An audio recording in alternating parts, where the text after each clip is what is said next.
স্বাগতম আমার রান্নাঘরে। আজকের মেনুতে থাকছে বিভিন্ন রকম সবজি দিয়ে তৈরি করা একটি মিক্সড ভেজিটেবল রেসিপি। ঘরে ছিল অনেক সবজি, ভাবলাম কি করা যায়, সব কিছু মিশিয়ে বানিয়ে নিলাম আজকের এই সুস্বাদু মেনুটি। এখানে আমি নিয়েছি ফুলকপি, গাজর, মিষ্টি আলু, গোল আলু, বরবটি, সিম, চিচিঙ্গা আর দিয়েছি কুমড়োর ডাঁটা। প্রথমে কড়াইতে গরম তেলে দিয়ে দিয়েছি একটি শুকনো মরিচ। শুকনো মরিচটাকে নেড়ে চেড়ে খুব সুন্দর একটা গন্ধ বের হওয়া পর্যন্ত ভেজে নিচ্ছি। এখন দিয়ে দিয়েছি পাঁচফোড়ন। পাঁচফোড়নের জন্য এই সবজিটা খেতে ভীষণই ভালো লাগে। পাঁচফোড়নটা তেলে দিতেই এত সুন্দর একটা স্মেল বের হয়। এবার দিয়ে দিয়েছি একটি তেজপাতা। এবারে একে একে সমস্ত সবজি এর মধ্যে দিয়ে দিচ্ছি।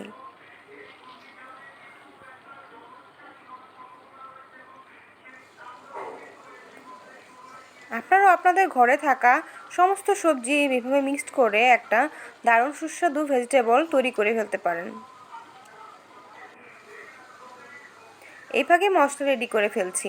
এখানে দিয়ে দিয়েছি আদা আর জিরে বাটা, হলুদ, মরিচ আর স্বাদমতো লবণ। সামান্য একটু জল দিয়ে মিশিয়ে মশলাটাকে একটা সাইডে রেখে দিব।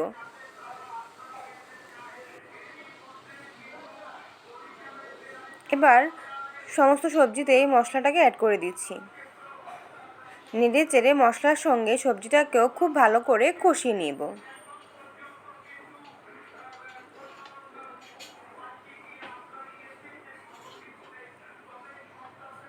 চুলার আঁচটা লোতে রেখে ঢাকনা দিয়ে ঢেকে আরও কিছুক্ষণ কষিয়ে রান্না করব।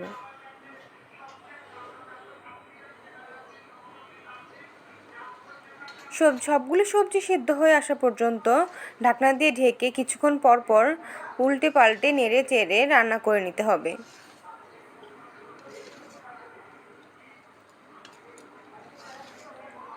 কিছুক্ষণ পর পর ঢাকনা তুলে তুলে নেড়ে দিতে হবে, না হলে সবজিটা পুড়ে যেতে পারে।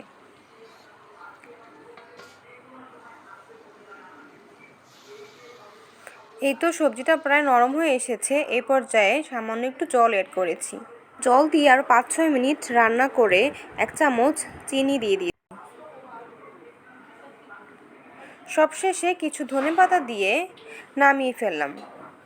যারা আমার চ্যানেলটিকে সাবস্ক্রাইব করেছেন তাদেরকে অসংখ্য ধন্যবাদ, আর যারা এখনও করেননি প্লিজ তাড়াতাড়ি চ্যানেলটিকে সাবস্ক্রাইব করবেন আর লাইক কমেন্ট করে পাশে থাকবেন। এই তো রেডি হয়ে গেল বিভিন্ন রকম সবজি দিয়ে তৈরি করা একটি মিক্সড ভেজিটেবল।